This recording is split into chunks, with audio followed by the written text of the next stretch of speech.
YouTube, aujourd'hui je vous propose de confectionner une petite robe bustier toute simple, un basique à avoir dans son dressing, donc c'est parti. Je vous ai schématisé à l'aide d'une feuille A4 les dimensions du tissu, donc je prends un bout de tissu d'une dimension de 1 m sur 1,20 m et je le plie en deux, bord à bord, couture sur couture. Ensuite, avec l'aide d'une ancienne robe bustier à moi, qui est en train de rendre l'âme, je repère les dimensions dont je vais avoir besoin et je viens découper mon tissu.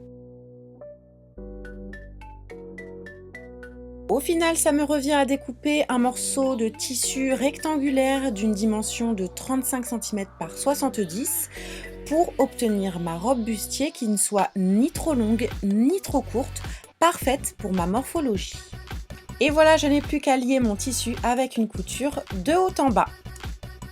Avec ma machine à coudre, je fais une couture simple de haut en bas afin de lier les deux morceaux de tissu. Et selon le tissu que j'aurai choisi, je fais une couture zigzag afin qu'elle ne s'effiloche pas à la machine à laver.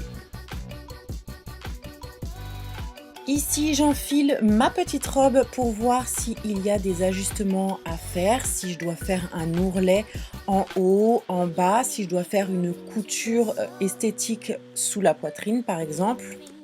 Après essayage, j'ai décidé que je ne ferai pas d'ourlet ni en haut ni en bas parce que ce tissu ne s'effiloche pas, donc ne bougera pas à la machine à laver.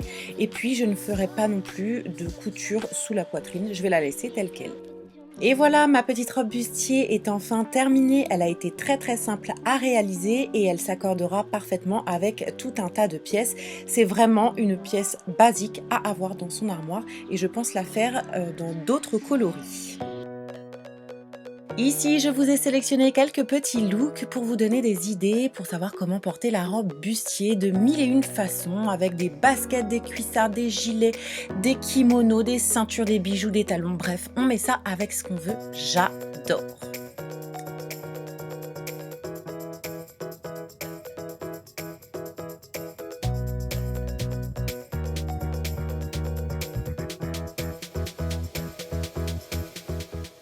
Voilà YouTube, j'ai terminé avec cette vidéo DIY, j'espère sincèrement que ça vous a plu. Si vous souhaitez savoir comment j'ai concocté ce petit collier à gauche de l'écran ou celui du milieu ou également le kimono de droite, eh bien je vous ai créé des vidéos DIY, donc n'hésitez pas à fouiner sur ma chaîne et surtout à vous abonner. Je vous en remercie et je vous dis à tout de suite dans les coms.